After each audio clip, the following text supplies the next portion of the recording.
Sally Anne Bowman had just turned 18. A singer and a model, she had her whole life in front of her. As soon as you could hear her voice in the house, it just brought a smile to your face, and just the whole place was sort of full of sunshine. In the early hours of the 25th of September 2005, this life of promise was cruelly snatched away in a brutal knife attack, just yards from Sally Ann's own front door. I've investigated nearly 30 murders. This is absolutely the most horrific one that I've investigated. The subsequent investigation into the killing would be the largest London had ever seen, and would uncover a trail of attacks that stretched across the globe. The murder of Sally Anne Bowman was a crime that shook Britain.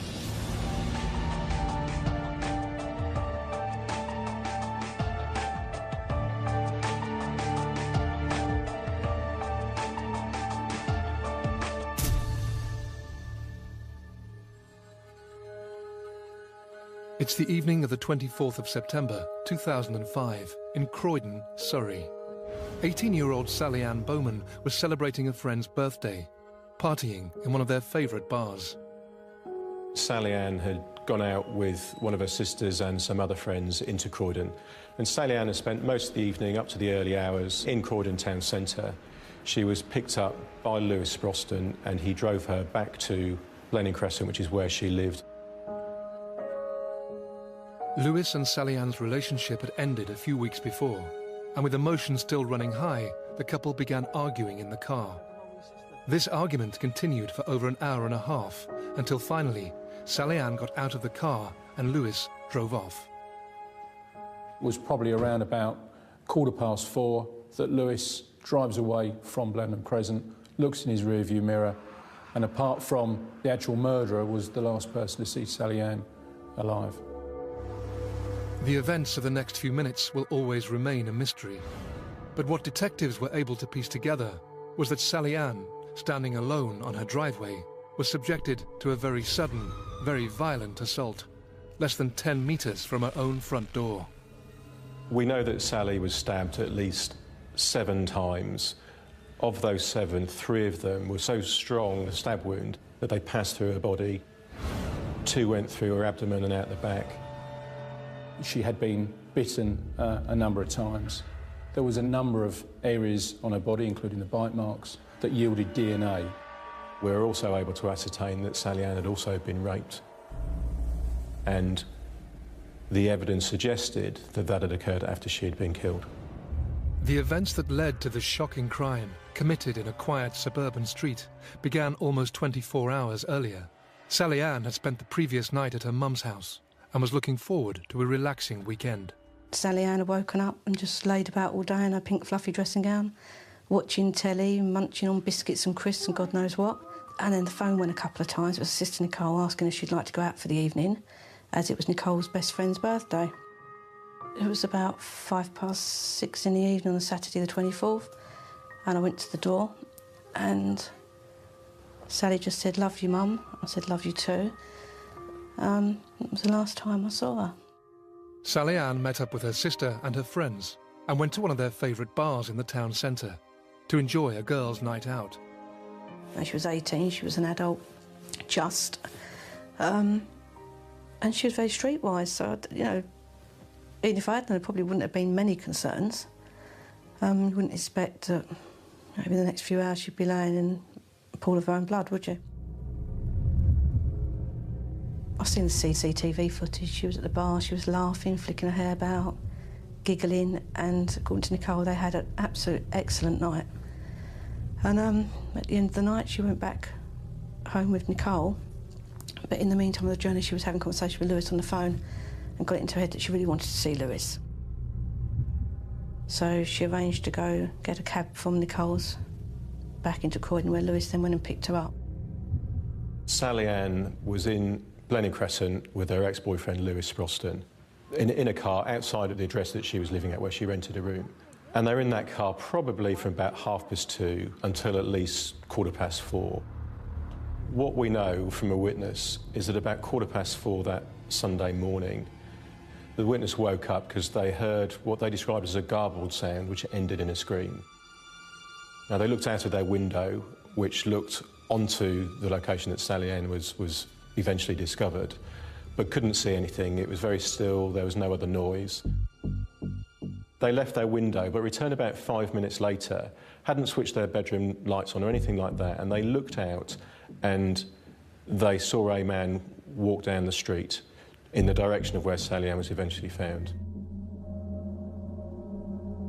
They then didn't see or hear anything else and they went back to bed.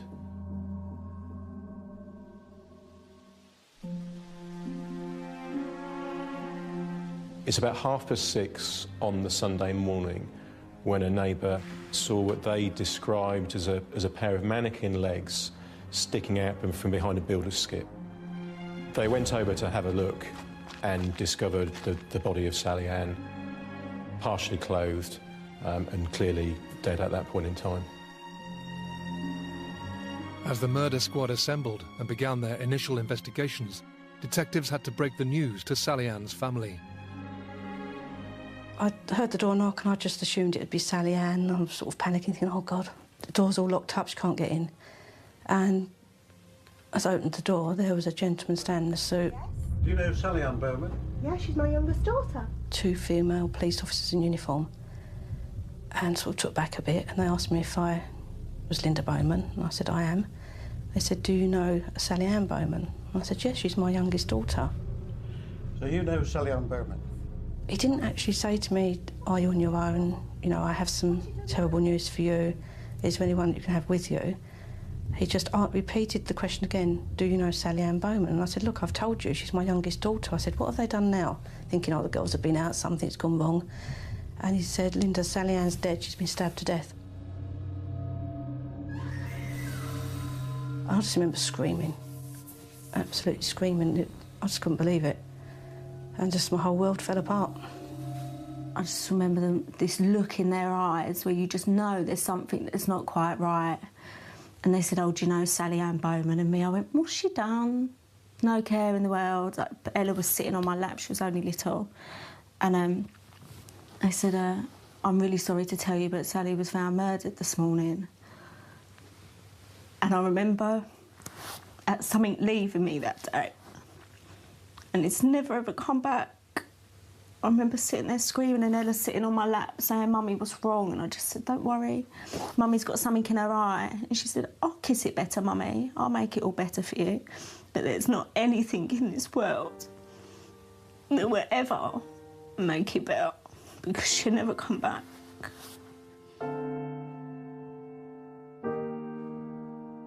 Within hours of the murder inquiry being launched, the spotlight began to fall on one of the last people to see Sally Ann alive.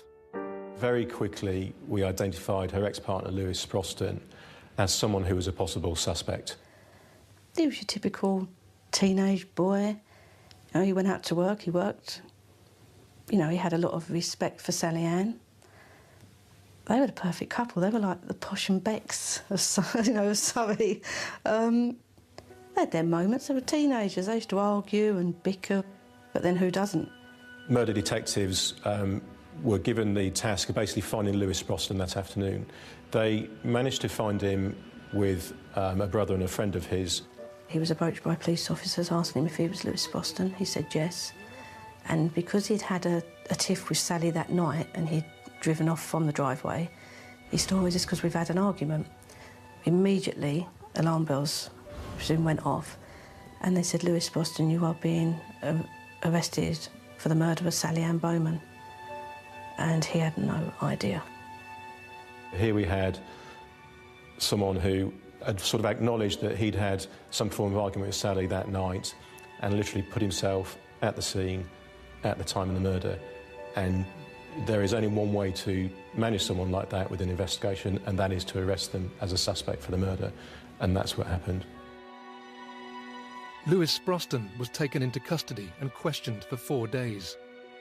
During this time, his DNA was taken, and the sample was sent for comparison with the DNA found on Sally's body. But when the results came in, the news wasn't what the police were expecting. It was a phone call from the Forensic Science Service, which basically said, Stuart, there's good news and there's bad news. The good news is we have a match to the DNA profile from your crime scene. The bad news is it matches to another crime, another sexual assault, 4 years before, only a mile and a half away in Purley. This news ruled Lewis out as a suspect for Sally Ann's murder, but at the same time, the detectives' worst fears were realised. They were faced with a serial attacker, capable of murder, who could strike again at any time.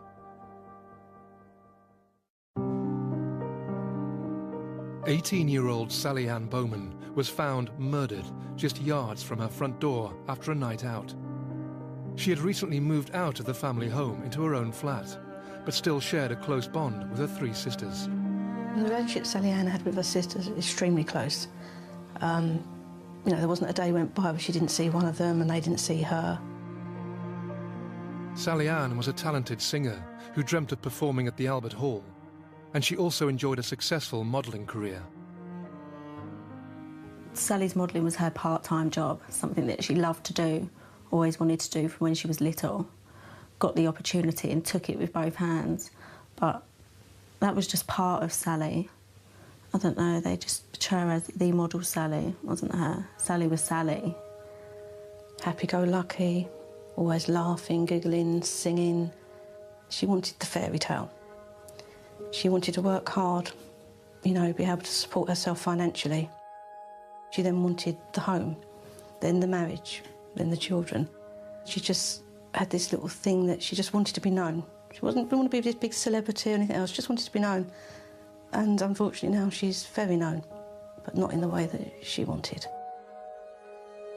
Within hours of the murder, the family faced the awful task of formally identifying Sally Ann's body. I went with Mum to go and identify Sally.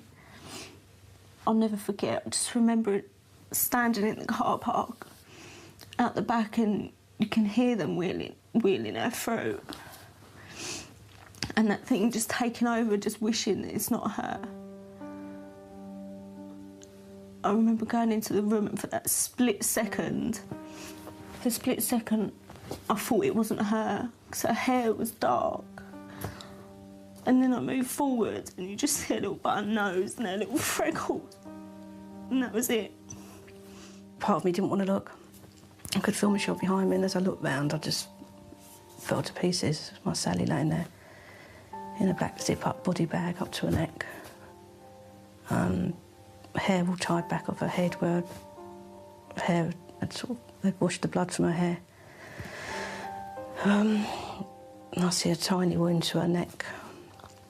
And Michelle was just screaming and crying, asking me to wake her up, please wake her up, Mum. And it was just horrendous. But all I could do was touch the glass. I wasn't allowed to go anywhere near my daughter. And all I wanted to do was hold her and kiss her, but we weren't allowed. 2 days later, Linda Bowman and her family made the difficult decision to learn for themselves exactly what had happened to Sally Ann. It was DCI Stuart Cundy at the time. Came to the house with the liaison officer and another police officer. And he sat down and said that he was now going to answer all the questions that we had, and our questions were, how did Sally die? And they explained that Sally Ann had 10 entry and exit wounds to her body, where the blade of the knife was that long that it passed through her body completely. There were bite wounds to Sally Ann's body. And then Stuart looked at Nicole and said, in reply to your question, Nicole, yes, Sally Ann was raped. I just remember Nicole screaming, kicking, shouting, trying to calm her down. And then the words were, after she was dead.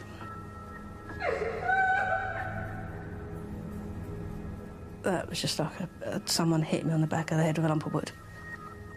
It's just pure disbelief that a human being could do that to a young girl that's laying dead on the floor. He took her last bit of dignity then.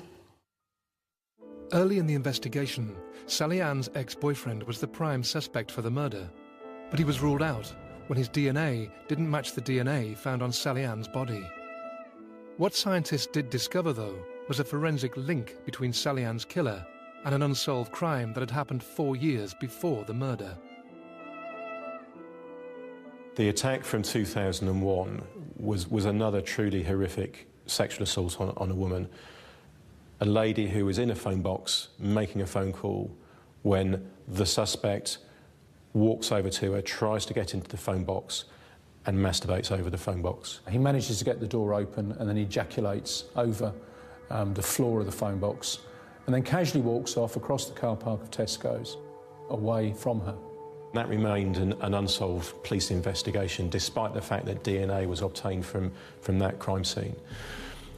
And I say it's the dawning realisation that if the attacker has done that 4 years before and then 4 years later murdered Sally in a truly horrific way, what has he done in that intervening period? And if he has brutally murdered Sally now, what might he do tonight? What might he do tomorrow? As the investigation continued, detectives were shocked by a report of another attack just yards from the murder scene, and only minutes before Sally Ann was killed. This was a lone woman who was standing in the street on a mobile phone when she describes a lone male walking towards her who literally says, "I'm sorry," and then proceeds to hit her. And I think undoubtedly this suspect would have had done more in an attack were it not for a taxi that drives down Sanderstead Road and probably disturbs him. What he does do before he runs off is he grabs the lady's mobile phone, and she's still connected to the person that she was talking to. That person can hear the victim screaming in the background, but what is very frightening and very chilling is that the sounds of the screams don't get any quieter. Which suggests that lady's attacker, which we maintain, well, I believe, was Sally's murderer, is then hiding somewhere very close by, watching what is going on. And that victim is then taken by the taxi driver and taken away to hospital. The victim from Sanderstead Road provided police with a detailed description of her attacker. And from this, detectives produced an e-fit of the offender, the same man who they were sure had also murdered Sally Ann less than an hour later. He's described as a white man in his 20s or 30s, between about 5'9" and 6 foot. He's of proportionate build, with short, dark hair. This e-fit was widely distributed, but despite the efforts of detectives and the number of calls from the public generated by the publicity, the breakthrough the police were desperate for never came. The murder squad went back to the DNA evidence found on Sally Ann's body to search for more clues. We recovered DNA from Sally's body. Everything suggested that this murderer was local. In my mind, he was either going to live locally or he was staying locally that night of the murder. So in consultation with Croydon community and others, I made a decision very early on in the investigation that we would conduct an intelligence-led DNA screen. We had nearly 6,000 addresses that we wanted to ascertain every single male that lived in those premises or was there on the night of Sally's murder who might fit the description of her attacker. We anticipated that was probably about 4,000 men of that description in the South Croydon area. So we took the innovative decision to basically set up a local DNA centre, which hadn't been done before, where we made the request of all the men in this locality to come to us to voluntarily give their DNA. We knew fully well that the killer was not going to walk in and volunteer his DNA, but what there is this wider picture that maybe his dad or brother, and there can be a link with the DNA down the line. We never expected the murderer would come down and give his DNA, because if they did, then undoubtedly they are literally handing themselves into the police. But it did allow us to, as quickly as we could, disprove the other 99.9% of the population from South Croydon. Despite being able to rule out a large number of local men, 6 months after the murder, the investigation seemed to be stalling. The police had the killer's DNA. They had a description of their prime suspect, and they even had evidence of links to a previous attack. but they were still no closer to identifying him. There is an absolute fear, there is an absolute dread for many reasons. You have this offender's, this murderer's DNA profile. You know he's a serial attacker. He has attacked 2 females within a close time period, in a close proximity. He has murdered one of those. Why isn't that individual on our database? How are we going to catch him? How can we quickly catch him before he attacks again? The murder of Sally Ann Bowman sent shockwaves through South London. An 18-year-old woman in the prime of her life, she was savagely stabbed to death just meters from her own front door. Detectives had recovered DNA of the killer from Sally Ann's body, and an attack on another woman just minutes before the murder had provided a description. But other than that, police had little to go on, and 6 months after the crime, Sally Ann's relatives were still living a nightmare. It was a not knowing who he was. It was a not knowing, you know, is he linked to the family in any way? Is it someone that we all know? Is it somebody we trusted? It was the fear of being in your homes at night, locking your windows, bolting your door, jumping every time there's a shadow or there's a noise. And from my point of view as a mum, is he going to get to another one of my girls? We had absolutely nothing other than DNA. That was all the police had, was DNA. Faced with a stalling investigation, the police decided on a new line of inquiry. Just days after the killing, detectives had released an e-fit of the man who attacked a woman less than an hour before the murder. Police were sure that this attacker was the same man who would go on to kill Sally Ann. Now, though, they took the decision to release a second e-fit, this time of a man suspected of the attack in the phone box 4 years earlier. The victim of the attack in 2001 hadn't completed an e-fit at the time of her attack.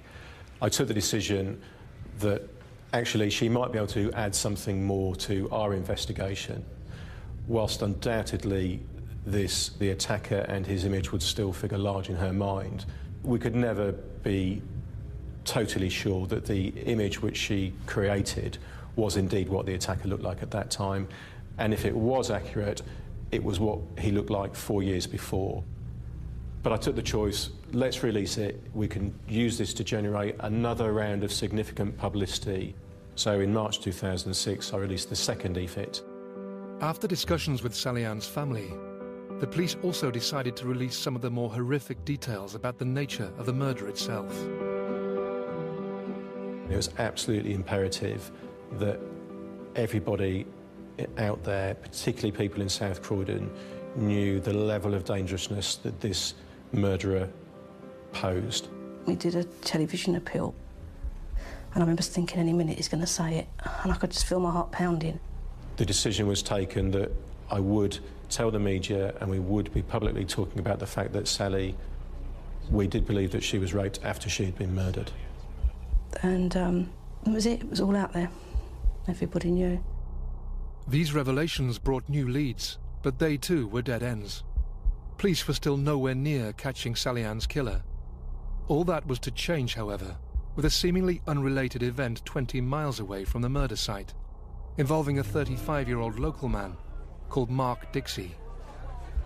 We believe Mark Dixie was at one of the local pubs in Crawley watching the England-Trinidad and Tobago World Cup game. He'd clearly consumed some alcohol. He'd got in an argument with another male. This argument spilled out onto the street and was seen by a police officer outside pushing this victim to the floor. Luckily for us, luckily for the murder inquiry, the officer reacted immediately and he was arrested and taken to Crawley Police Station. The officer that dealt with the investigation of the assault in Sussex was surprised how Mark Dixie behaved when they were in police custody, particularly when he was being interviewed. They described him as being quite tearful, which they were surprised about because it was a relatively minor case where he'd pushed somebody over. But they didn't quite know why, couldn't quite put their finger on it. And once he'd been interviewed, provided his DNA and his fingerprints, he was bailed from police custody.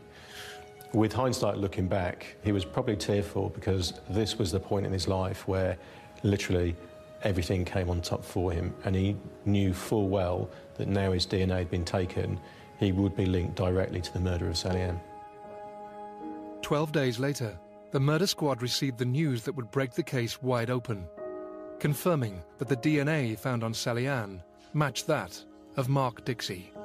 We received an email from the laboratory that we had actually a DNA hit identifying our offender, who we believed was our murderer. When the call comes in, setting aside that short-lived feeling of elation, the big question then presents itself, well, where is he? It would later emerge that Mark Dixie had fled to Amsterdam for 3 months in an effort to evade the manhunt. Luckily for detectives, an argument with his landlord meant Dixie returned to the UK in January 2006. Mark Dixie had gone back to his job as a chef in a pub in Hawley, had still remained working there. Why? I'm not entirely sure, but I probably believe that Mark Dixie, who was an arrogant individual, had got away with multiple offending throughout his life, had probably felt when he was bailed from Crawley Police Station that he had got away with the murder. When he was arrested for the pub fight, Mark Dixie had given the location of the pub where he worked as his home address. Armed with this information, detectives sprang into action. We didn't know much about Mark Dixie at this stage. We didn't know if he had any friends, whether he was likely to get assistance from anybody in the pub to evade, our arrest. But at an early stage, we identified that he was working at that time in the kitchen. Police needed to get Mark Dixie out of this potentially dangerous environment, so they came up with a plan to get him away from the kitchen. It was whilst this plan was taking place, we were walking through the car park at the back of the pub, walking to one of the side entrances, and that is when we realised we've identified Mark Dixie, we've had his photograph, we knew what he looked like, and that's when we immediately arrested him. It was during that arrest I actually put my hand, across his chest to make sure that he didn't run away. I could feel his heartbeat, and his heartbeat didn't even change. I had expected, some form of reaction from him, but I think it really just went to show what a chilling, detached individual Mark Dixie is. Dixie was charged with the murder the following day. The next move for the police was to inform Sally Ann's relatives of the breakthrough. The family liaison officer immediately went round to Linda's address. It's not something we would ever want to do on the phone if we could avoid it, and therefore it was always going to be a personal message from the family liaison officer to Linda and her family. When I rang Linda out of the blue that night, which would have been about 9 o'clock from memory, and said, I need to come and see you. She said, well, I said, Linda, I just need to come and see you. And she said, oh, you've caught him. I said, Linda, I just need to come and see you. Please make sure you're available. And so I drove there. She opened the door and she said, you've caught him, haven't you? And they said, just take a seat, just sit down. I went, you've got him. So I sat down and I could feel myself trembling. And they said, yes, we have arrested someone. He said, I have the picture of the person that murdered, that we believe, the suspect murdered Sally Ann. And he went to a picture there and I had to stop him. I wasn't ready. This side wanted to see it, but this side I was petrified it was going to be someone I knew. After a few seconds I composed myself and I opened it and just saw these big, ugly, bulging eyes and this horrible face, and it was someone I didn't know. It didn't make it any easier, to be honest. With the prime suspect locked up, detectives began the task of finding out exactly who Mark Dixie was and how he evaded the police for so long. Mark Dixie was born in 1970. He lived in Streatham for a number of years before he moved to a children's home in Sidcup. He'd been arrested by police for a number of assaults on police, robbery offences, but at an early stage he went abroad. Throughout the years he'd lived in Australia for a number of years, and had also moved to Europe and in particular Spain before moving back to this country. Crucially, all Mark Dixie's prior offences took place before offenders were required to provide a DNA sample. This allowed him to evade the attentions of the authorities for so long. He is a monster of an individual that has clearly led a double life. He's been able to submerge himself in normal society, pass himself off between friends and family as a normal individual. And I believe whilst he's been outside normal relationships, has committed horrific offences, committed attempted murders, sexual assaults, rapes of young females. We charged Mark Dixie on the 28th of June. Again, he gave no reply to when he was charged. In fact, the only thing he'd ever said was when he first brought to the police station, when he was being booked into the custody sergeant, he made probably a throwaway but a telling comment, which was, "I must have been mad to have done that." With Dixie in custody, the detective's job wasn't finished. In fact, it was just beginning. They would spend the next 18 months unravelling Mark Dixie's movements leading up to the murder to try and explain how and why he killed Sally Ann Bowman. Huge amounts of effort was put into tracking down his associates, his friends, to try and build a picture of who he was. The 24th of September is his birthday. He'd gone with friends to a pub in the Brighton Road, a few, 100 yards from Blenheim Crescent, where, as they often described him, he was often the life and soul of the party. Indeed, he was that night. He'd had a fair amount to drink, he'd taken some coke, but they didn't describe him as being overly intoxicated. One of the things which we were able to establish around Mark Dixie and his birthday was that birthdays were a significant event for him. And his partners described that he always expected, something significant for his birthday. And on that day in 2005, his partner at that point in time hadn't gone out with him for his birthday. He spoke to her on the phone whilst he was in the pub with the others, and his associates, his acquaintances, do describe him coming back after that phone call as a different Mark. He was no longer that bubbly life and soul individual. He was a lot more subdued, potentially angry. Dixie spent the rest of the evening consuming a large amount of alcohol, as well as 2 lines of cocaine. At closing time, he left the pub with 2 female friends. He went back to stay at a friend's house, two of the women, in Avondale Road, a few hundred yards from Blenheim Crescent. We think they went to bed probably in the early hours of the morning, and therefore at some point, probably from about 2:30 onwards, he leaves that flat and goes out. And what I believe happened is he took a knife from that flat with him. Whether it was one of his own knives, he was a chef, we just don't know. But I'm convinced he went out of that flat with the intention of finding a woman, attacking her and raping her. I think his first victim was the lady in Sanderstead Road. I think that he felt he'd failed with that attack because the taxi driver has disturbed them and he's had to run away. And that's when he's ended up in Blenheim Crescent. I think that has literally resulted in poor Sally being exactly at the wrong place at the wrong time. She would have been overpowered incredibly quickly. Mark Dixie has then savagely murdered her. He's then quickly left that murder scene, maybe only a matter of yards, we don't know, and has basically watched and waited to see if any of the neighbours have come out of the houses. No bedroom light goes on or anything like that. Of course, what he doesn't know is that there is a witness, one of the neighbours, who is looking out of their bedroom without the bedroom light on. And what she describes as a man walking down the pavement back to where Sally's body was eventually found. I'm absolutely convinced that is Mark Dixie.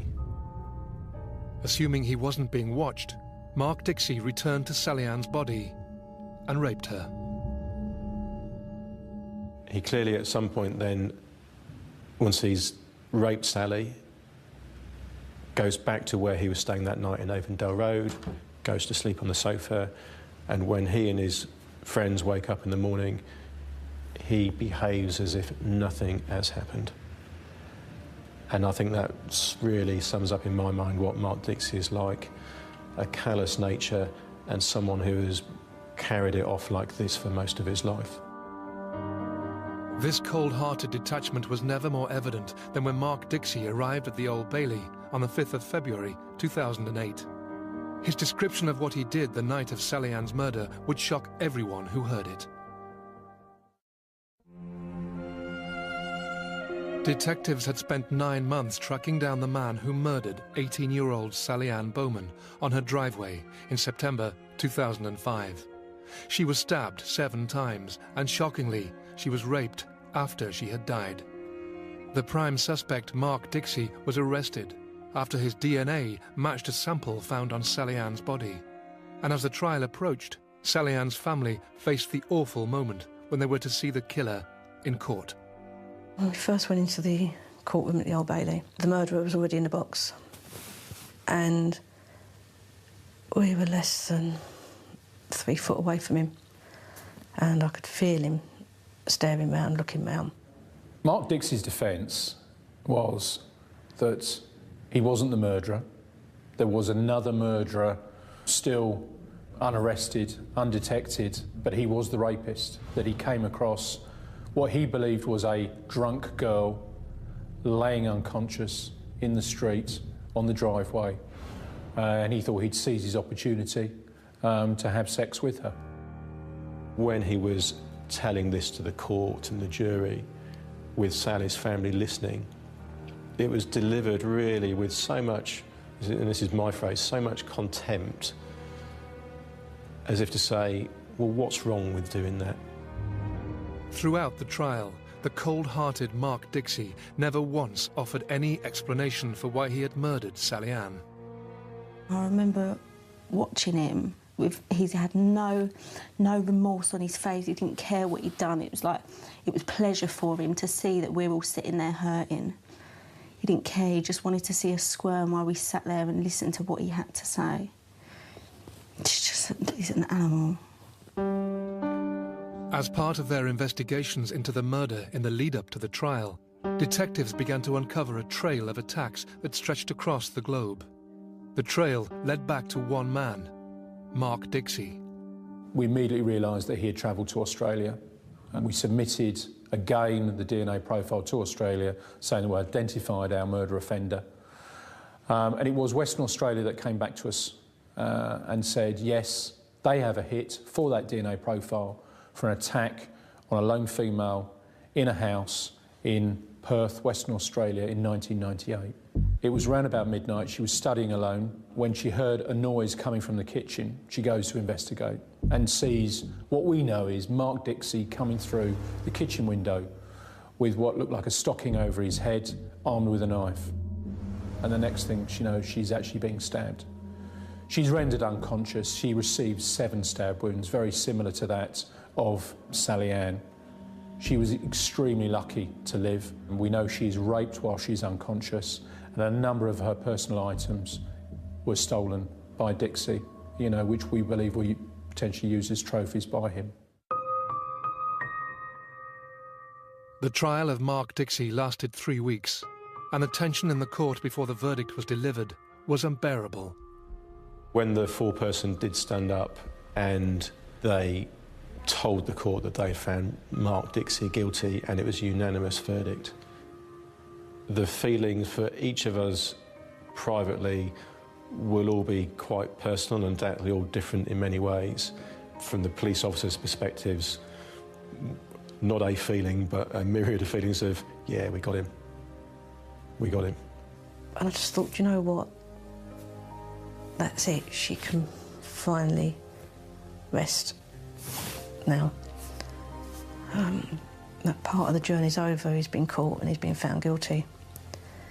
But it's not a relief, because you can't have it back.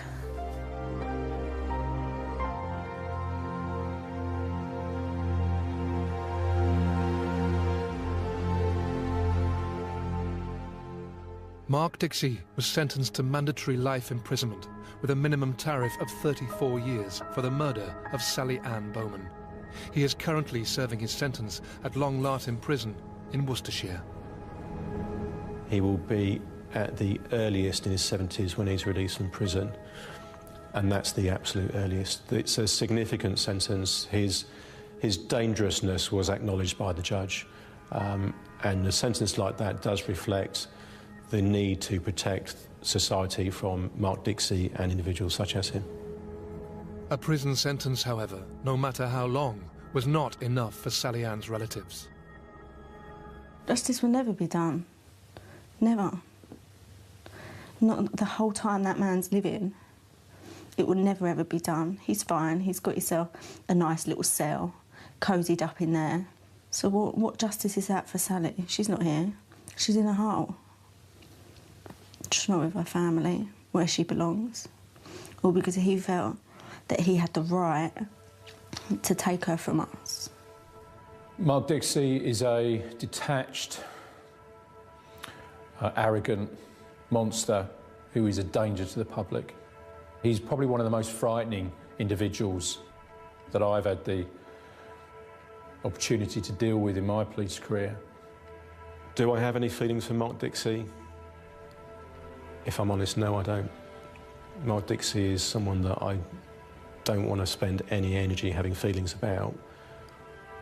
My feelings are for those that he's affected throughout his life, Linda and her family, his other victims. Despite their misgivings about the sentence, the Bowman family have nothing but praise for the detectives who caught their daughter's killer, and in particular, their family liaison officer. Graham, our family liaison officer, could not fault him at all. He was more like part of the family. Absolutely amazing human being, and I can honestly say, if it wasn't for my family liaison officer Graham, I wouldn't be here today. They're nice words to hear, and they're words you don't often hear from people. What it says to me is that I've done the best I can for that family. If Linda says that, then I know that, you know, the Metropolitan Police Service have given her everything we possibly can, and, you know, it's nice to hear those words. Due to the crucial role played by DNA in the case, Linda Bowman is now a firm advocate of a compulsory national DNA database. My reasons for sort of trying to campaign as such in my own little world for national DNA database, I don't see any deterrents, even 6 years on, that have been put in place. Politicians all have these bright ideas.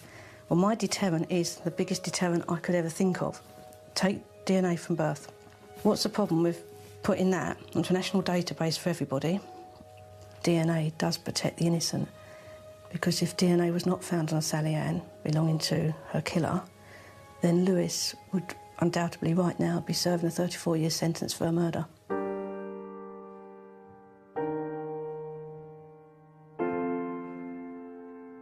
I think about Sally every 5 seconds of the day, 7 days a week. I walk around the house and I look at the bedroom and, you know, I see her clothes. I've got some of her clothes hanging up my wardrobe, her pillows laying on my bed that I sleep with every night. You get that split second in the morning when you wake up and your life is perfect. Everything's how you want it to be. And then, bang, it's there and it hits you. Worrying to close your eyes, not knowing what you're going to see, not knowing if you're going to see that Sally that you remember or that Sally you see from the pictures. And that fear goes through me every night when I go to sleep. The nightmares don't ever stop. Just the ones where you're just wanting to get to her and there's nothing you can do. There's constant reminders, and there's days where I sit and think of her and I have a huge smile on my face and I think of some of the funny things and practical jokes she's played. And then there's days I just want to shut myself away from the whole world and pretend it's not happened and she's just having a long holiday. I think to myself, if she could talk to us, to me, her dad and her sister, she'd probably just say, "Mum, I want my life back. Mum, I want to come home." But it's never going to happen, is it? The animal hasn't just taken Sally, but he's taken a piece of all of us. And he's taken a bigger piece from my mum, who were never meant